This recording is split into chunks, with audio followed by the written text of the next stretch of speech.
प्रिय दोस्तों, आप सभी के चैनल आरएसबी एजुकेशन फाउंडेशन में आप सभी लोगों का स्वागत है। मैं आज डिस्काउंट का दूसरा पार्ट लेकर आया हूं और इसमें प्रतियोगी परीक्षाओं में आने वाले उन सभी क्वेश्चनों को मैं शामिल किया हूं जो बार बार आपको परेशान करते हैं। और इसको देखिए कितने जल्दी और चुटकियों में हम लोग लगा देते हैं। आइए देखते हैं।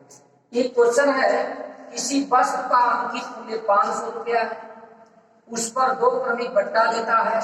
500 रुपया अंकित मूल्य है इसका और इस पे 2 प्रकार का क्रमिक बट्टा दिखा रहा है, 36% का और 4% का बट्टा, और उसी वस्तु पर एक 40% का बट्टा दिखा रहा है। सवाल में उसी वस्तु पर एक मात्र 40% का बट्टा दिया जाए तो विक्रेता को कितना परसेंट लाभ होगा या हानि। लाभ और हानि, विक्रेता जब कम छूट देगा तो लाभ होगा और ज्यादा छूट देगा तो उसको हानि भी हो सकती है।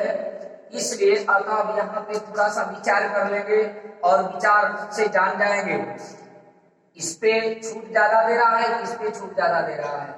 तो एकल बट्टा जब भी निकालते हैं, क्रमिक बट्टों का, सक्सेसिव बट्टों का अगर एकल बट्टा निकालते हैं हम लोग तो उसका मान उसके जोड़ से सदैव कम आता है। उसके जोड़ से सदैव कम आता है। तो यहाँ 36 और 4 कितना हुआ, 40। 36 और 4 40 जोड़ हो गया। कन्फर्म है कि इसका एकल बट्टा निकालेंगे तो इससे 40 से कम आएगा। इसका मतलब यहाँ छूट कम है। पहले वह छूट कम दे रहा था, अब छूट ज्यादा दे रहा है।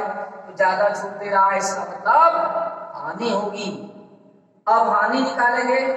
हानि निकालने का तरीका तो आपका जनरली दूसरा होगा। इस 3 स्टेप में पहला तो एकल बट्टा निकालेंगे। एकल बट्टा, पहले एकल बट्टा निकालेंगे इसकी सहायता से। इसके बाद इन दोनों का जितना अंतर आएगा वही हानि होगी। तो फिर ये हम अंतर निकालेंगे, 2 स्टेप अंतर निकालेंगे। अब इसके बाद तब 500 का उतना अंतर जितना परसेंट रहेगा वो निकालेंगे। प्रिय विद्यार्थियों 3 स्टेप हो जाएगा, काफी समय लग जाएगा। हम बता दे रहे हैं, एक लाइन में आप लगा लेंगे। देखिए यहाँ पे हानि क्लियर हो चुकी है, क्लियर हो चुकी है। तो जान जाइए 40 को अभी इधर कर देंगे और 36 4 को उधर कर देंगे तो लाभ हो जाएगा, हानि नहीं होगी। हानि और लाभ अपने समझना है कंडीशन से। अब देखिए यहाँ प्रतिशत हानि हम आपको बताते हैं, प्रतिशत हानि नहीं बताना है बल्कि रुपये बताना है कितना हानि होगी। तो ये 500 रुपये पर है। अब 500 रुपये का सीधे यही वाला जो है पार्ट जे हानि को बता देगा। 36 बटा के 100 गुणे 4 बटा के 100, इसको कटा दीजिए फट से। 36 5 180 और गुणे 4 बटा के 100, 18 4 72, 720 बटा के 100। ये कट जाएगा, 7 रुपया 20 पैसा आ गया। ये देखिए क्वेश्चन का आंसर। आपको कुछ नहीं करना, अंकित मूल्य का सीधे सीधे ये पार्ट निकाल देना है। मान लेते हैं अगर सवाल में दे दिया कि ये 5000 अंकित मूल्य वाली कोई वस्तु है। अब 5000 अंकित मूल्य वाली कोई वस्तु है, इसमें 40% का एकमात्र बट्टा पहले दुकानदार देता है और फिर दूसरा 36% और 4% का 2 सक्सेसिव बट्टा अगर देता है तो इस कंडीशन में अब लाभ होगा। क्यों? इसका एकल बट्टा कम होगा, बाद में एट लास्ट में दुकानदार कम बट्टा दे रहा है, शुरुआत में ज्यादा। इसका मतलब यहाँ लाभ होगा। तो इसका लाभ निकालेंगे तो इसका लाभ हो जाएगा 5000 का 36 बटा के 100 लगाने का ढंग वही होगा। ये इसमें चेंजिंग नहीं होगी। 0 से 0 कट गया। 50 गुना के 100, 2 गुना के 4, 36 गुना 72 रुपया होगा। भाई कै रुपया होगा? 72 रुपया हो जाएगा। अगला क्वेश्चन,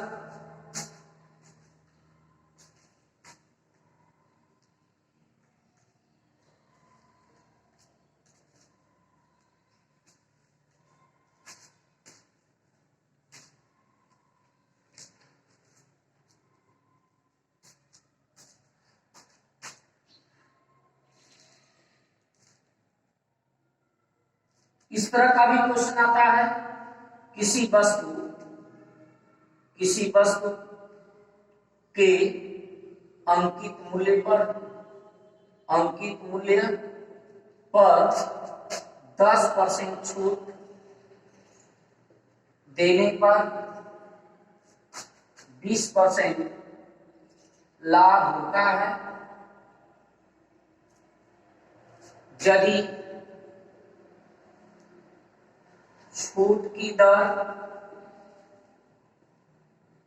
20% कर दिया जाए तो कितना प्रतिशत लाभ होगा। किसी वस्तु के अंकित मूल्य पर 10% छूट देने पर 20% का लाभ होता है। ये बोल रहा है कि 10% छोड़ने पर 20% का लाभ होता है। ठीक है कि 20% अगर छूट कर दिया जाए तो कितना परसेंट लाभ होगा। प्रिय विद्यार्थियों, आप समझ गए होंगे। अब ये पिछले क्वेश्चन मैंने चर्चा किया था कि अगर छूट बढ़ती है तो मूल्य कम होगा। छूट बढ़ती है तो विक्रेता का विक्रय मूल्य जो होगा वो कम हो जाएगा। तो कम में बेचेगा तो लाभ कम होगा कि अधिक होगा? कम में बेचेगा तो लाभ गिरेगा, कम होगा। इसका मतलब है कि अभी जान गए हम लोग 20 से कम आ जाएगा आंसर। आइए लगाते हैं, देखिए लगाना आपको सिखाते हैं तुरंत। 10% डिस्काउंट के बाद इसको प्रॉफिट होता है 20%। ये प्रॉफिट है, ये डिस्काउंट है। ये डिस्काउंट अब 20% हो गया तो ये कितना हो जाएगा भाई? ये आपको निकालना है, ये आपको निकालना भी आ जाएगा। आप इसको कितना लिख सकते हो भाई? 10% डिस्काउंट है तो 90% लिख सकते हो। इसको कितना लिख सकते हो? 80%। अब प्रॉफिट पे आ जाते हैं। इसको हम सेलिंग प्राइस इसकी क्या बनाएंगे? इसकी सेलिंग प्राइस 90% किसके हिसाब से बन गई? ये 80% बन गई। लेकिन यहाँ प्रॉफिट के हिसाब से सेलिंग प्राइस जब बनाएंगे कि 120% हो जाएगा। अब यहाँ तो निकालना ही है। अब आपको यही पे संभल के लगाना है। 120% जब सेलिंग प्राइस बना तो 20% हमने लाभ दिखाया। अगर इसका मान अगर लगाने पर 105% आ जाएगा तो 5% बताएंगे कि नहीं बताएंगे? लेकिन अभी निकालेंगे तब ना पता चलेगा कि 105 जाएगा 110। अब लगाते हैं। हमने आपको एक आइडिया दिया था लाभ हानि में जिसका मान दिया रहेगा उसे भाग देना और जिसका निकालना रहेगा उसका पूरा कर देना। तो इसका मान 90% का मान यहाँ दिया हुआ है। 80% का मान आप निकाल लीजिए, फट से आ जाएगा। 120 बटा के क्या हो जाएगा? भाग देंगे 90 से और 80 से गुणा कर देंगे 30 या 90, 30 चौके 120। अब 4 बार से 32, 320 बटा के 3, 3 एकम 3, 0, 3 7 18 से इतना आएगा। आपको अभी मैंने बताया कि जब ये 120 था तो 20% दिखा रहे थे। अब ये 106 सही, तो 100 से ऊपर जितना होगा वही ना लाभ होगा। 100 से ऊपर कितना है भाई? 6 सही 2 बटा 3। इसलिए इसका उत्तर हो जाएगा 6 सही 2 बटा 3%। यही आंसर होगा।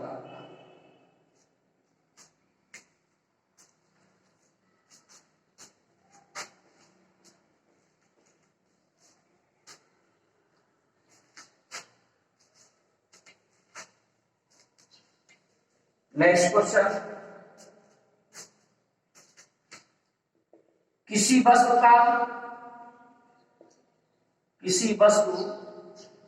का क्रय मूल्य उसके अंकित मूल्य का 80% है। 80% है। यदि उस पर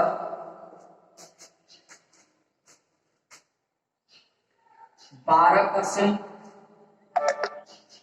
छूट दिया जाए तो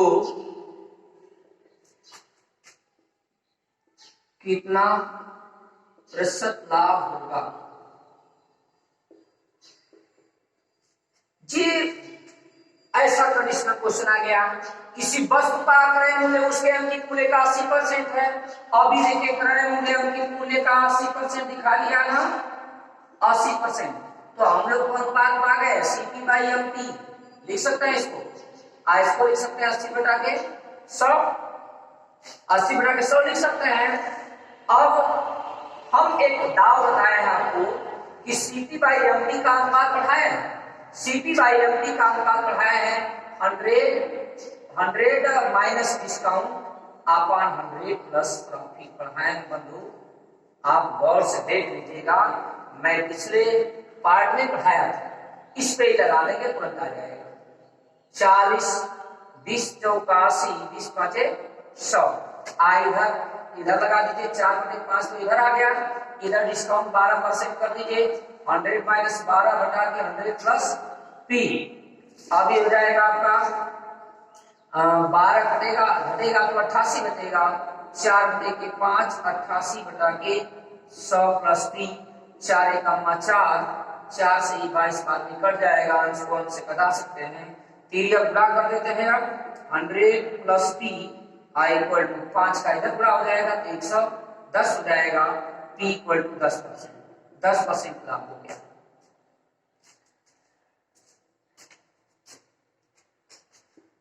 नेक्स्ट क्वेश्चन,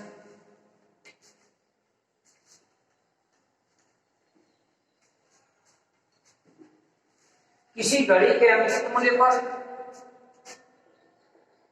किसी घड़ी के अंकित मूल्य पर 10% छूट के बाद 1080 रुपए में बेचा जाता है, 1080 रुपए में बेचा जाता है। यदि छूट न दी जाए तो, यदि छूट न दी जाए तो, यदि छूट न दी जाए तो उस पर 12% का क्या होता है, लाभ होता है। 12 नहीं सॉरी 20%, 20% का लाभ होता है। तो उसका क्रय मूल्य होगा। ये देखिए कितना बढ़िया क्वेश्चन आ गया। किसी घड़ी के अंकित मूल्य पर 10% छूट दे दिया तो ये 1080 का दाम आ गया। 1080 क्या है भाई, सेलिंग प्राइस, इसका मतलब ये 90% सेल पर 90% में सेल कर रहा है। 10% की 10% छूट का मतलब 90% में बिक्री, तो बेच रहा है ना 1080 में, तो 90% का मान होगा कि नहीं। यदि छूट ना दी जाए तो उस पर 20% का लाभ होता है, उसका क्रय मूल्य कितना होगा आप आराम से समझ सकते हो।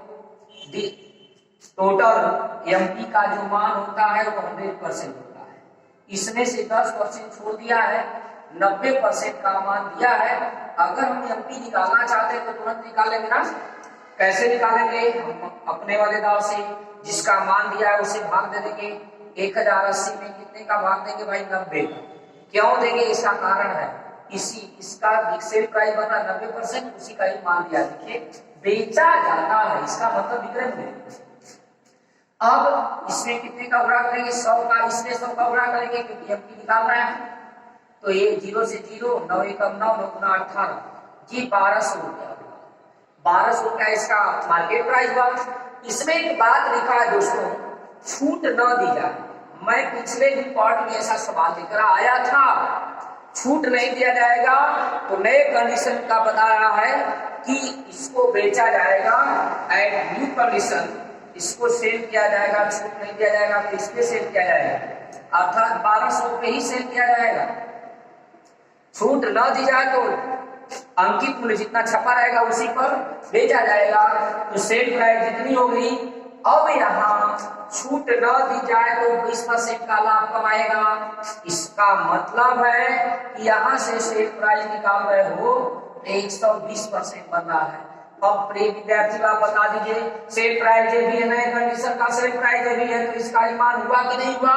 और हमको निकालना है क्रय मूल्य। क्रय मूल्य की हमेशा परसेंटेज वैल्यू 100 निकालते हैं, ये 100 निकालते हैं। तो यहाँ 120 का मान ज्ञात है और 100 का मान ज्ञात करना है, इसलिए सीपी हो जाएगा तुरंत 1200 बटा के 120 और गुणे 100। 0 से 0 कटा, 12 9 120, 10 का गुणा 100 में करेंगे 1000 होगा बंधु। 1000 उसका लागत मूल्य कितना हो गया? 1000। ये आपका आंसर बन जाएगा, यही आपका आंसर हो जाएगा। अगला क्वेश्चन,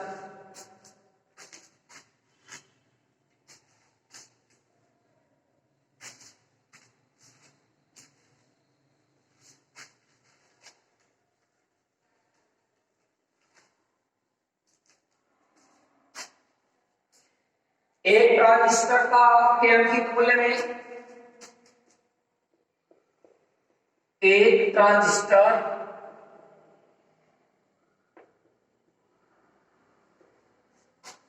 को उसके अंकित मूल्य से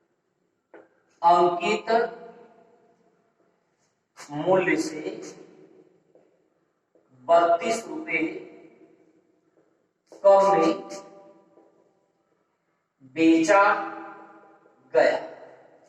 बेचा गया।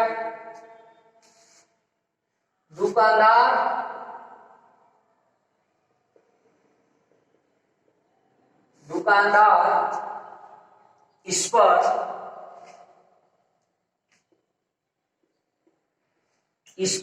25%, दुकानदार इस पर 25%, सॉरी 25 नहीं 15%, 25% नहीं 15% लाभ पर उसे 320 रुपये में बेचता है।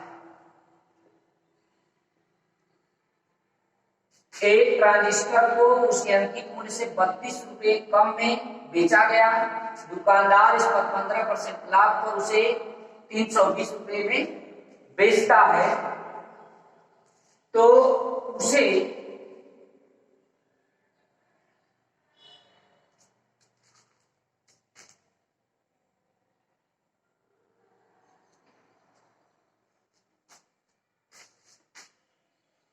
यहां पे थोड़ा मिस्टेक क्वेश्चन हो गया, अब इस बात कर लेता हूं। दुकानदार इस पर 15% लाभ कमाना चाहता है तथा एक मिनट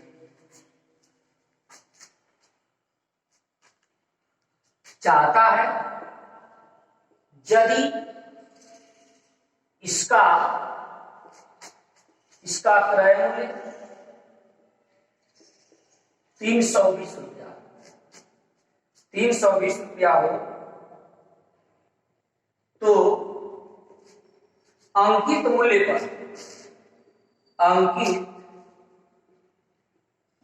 पर इसे बेचने पर कितना प्रतिशत लाभ होगा?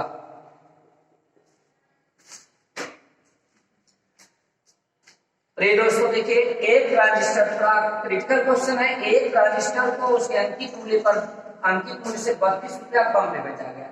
जितना अंकित मूल्य से कम किया जाएगा उसे छूट कहते हैं। तो कंफर्म है कि यहाँ छूट है, लेकिन परसेंटेज में नहीं, रुपया में है। क्लियर हो गया? दुकानदार जिस पर 15% लाभ कमाना चाहता है, यदि इसका क्रय मूल्य 320 रुपया हो,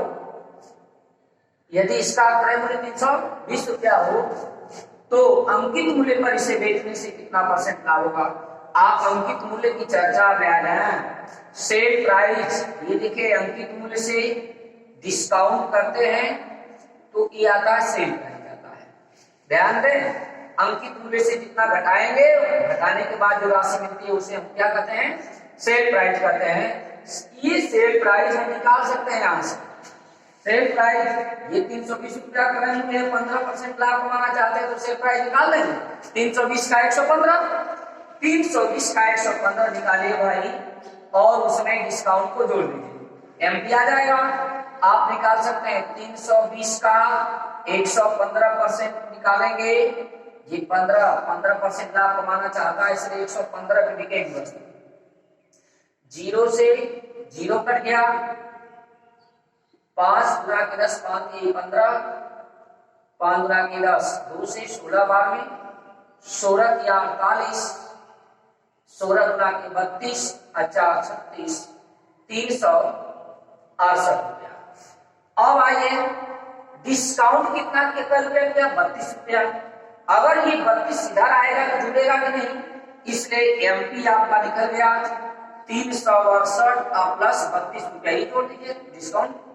अब कितना हो गया भाई 400 हो गया, 8 2 10 6 3 9 1 10 3 1 4, इसका मार्केट प्राइस हो गया 400। अब ये नए कंडीशन में आ रहा है, एक नया कंडीशन यहाँ ले लिया है तो क्या लिखा है, यदि अंकित मूल्य पर इसे बेचा जाए कितना परसेंट लाभ होगा, तो सेल करने जा रहा है प्रिय बंधु ये 400। खरीदा कितने में था 320 रुपया, सीपी इसका 320 रुपया। आप हमको बता दें लाभ हो रहा है नहीं 80 रुपए का, 320 में खरीदी गई वस्तु 400 में बिकने जा रही है। अब प्रतिशत लाभ का फार्मूला लगा दीजिए, लाभ में 100 आप बटा के सीपी। अब यहाँ 80 रुपए का लाभ दिखाई दे रहा, डायरेक्ट कर दे रहा हूं। सीपी कितना है भाई 320, 8 चौका 32, 4 से कितना 25%, 25% आपको आ जाएगा आंसर, ये 25%। थोड़ा अच्छा क्वेश्चन था, इसको एक बार दो बार देख करके बढ़िया से समझ करके स्टैंड करने की जरूरत है।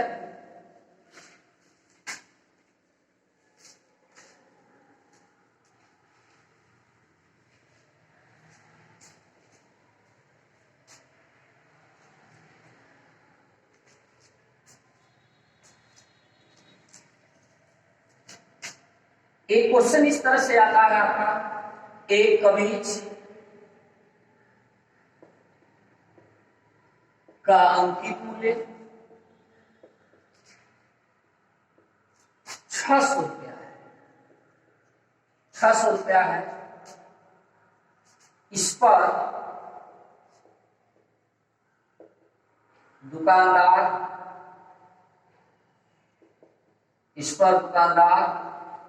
2 क्रमागत बट्टा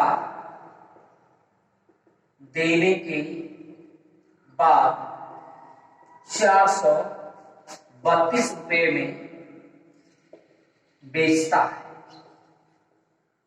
2 क्रमागत बट्टा देता है, इसके बाद 432 रुपया बेचता है।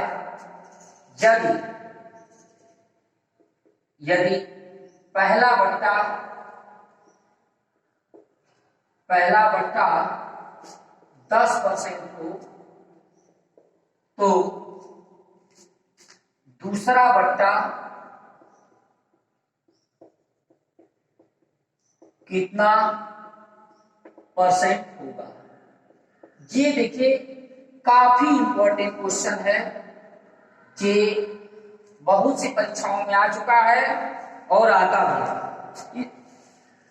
जिस क्वेश्चन की मैं बात कर रहा हूं आता है, टाइप की बात छोड़ दीजिए, जिस क्वेश्चन की बात कर रहा हूं, एक कमीज का अंकित मूल्य 600 रुपया है, 2 बार गिरेगा, इसका दाम 2 बार गिरेगा। क्यों? क्योंकि 2 क्रमागत बट्टा यहाँ लिखा है, एक बट्टा इसका 10% है, दूसरा बट्टा मालूम नहीं है, लेकिन 2 बट्टों के बाद इसका मूल्य गिर करके 432 पे आ रहा है। प्रिय विद्यार्थियों इसको लगा सकते हैं फट से। पहले कंडीशन में इसका सेल प्राइस देखिए कितना आ रहा है। पहले कंडीशन में इसका सेल प्राइस आ जाएगा 600 की वस्तु है, 10% गिरेगा इसका दाम तो 90% ही मिलेगा, 90% बिकेगी वस्तु।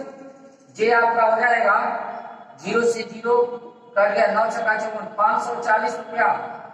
540 रुपया भी दाम है उसका। पहला डिस्काउंट देने के बाद, पहला डिस्काउंट करने के बाद अभी भी 540 रुपया उसकी वैल्यू बची है। लेकिन एट लास्ट सेकेंड कंडीशन ये बता रहा है, जब हम दूसरा डिस्काउंट करके सेल करते हैं इसका दाम हो जाता है 432 रुपया। विद्यार्थियों समझते रहिए, 540 अभी दाम उसका है, अब 432 को बेचा जा रहा है। इसका बताने के अनुसार इसके बीच में दिखाई दे रहा है कम हो रहा है, इसका दाम तो 540 में होना चाहिए, लेकिन एक डिस्काउंट और है और उस डिस्काउंट ने गिरा दिया पैसा 432 पे आ गया। देखते हैं कितना डिस्काउंट हुआ। आप इसमें से इसको घटा देंगे, इसमें से इसको घटा देंगे तो मालूम रहेगा कितना डिस्काउंट आ रहा है। घटा दीजिए डायरेक्ट, 10 में से 2 गया 8, 4 13 में से 3 में से 3 गया 0, 108 108 रुपए का डिस्काउंट हो गया भाई। अब इसी डिस्काउंट को परसेंट में बदलना है तो डिस्काउंट क्या फार्मूला होता है डिस्काउंट का भी क्लियर कर देते हैं। डिस्काउंट पूरे 100 बटा के एमटी। अब बताइए कि एमटी गिन के यहाँ आ चुका है ना, तो अब यहाँ एमटी की जगह 540 कर देंगे। 108 गुणे 100 बटा के 540 परसेंटेज डिस्काउंट अब आने ही वाला है। 0 से 0, 9 एकम 9, 9 गुना 18, 9 छक्का 54, 6 गुना के बाद 2 दाव में 20।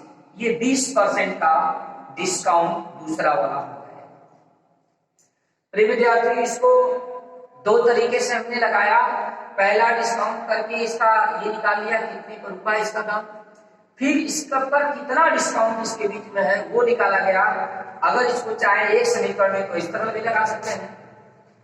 600 रुपए का देखिए अलग भी, 600 रुपए का पहला डिस्काउंट 100 माइनस 10 बाई 100 कर दीजिए और दूसरा डिस्काउंट 100 माइनस डी अपॉन 100 कर दीजिए बराबर 432। इसको भी हल करेंगे तो भी आ जाएगा डी का मान, वो भी आएगा। कितना आएगा? वही आ जाएगा 20%। ये आंसर आ जाएगा, इस पे आप हल करेंगे।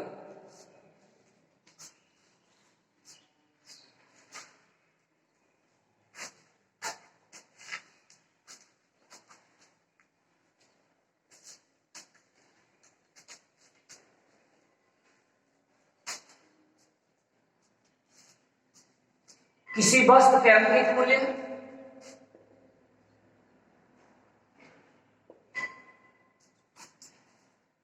किसी वस्तु का अंकित मूल्य किसी वस्तु का अंकित मूल्य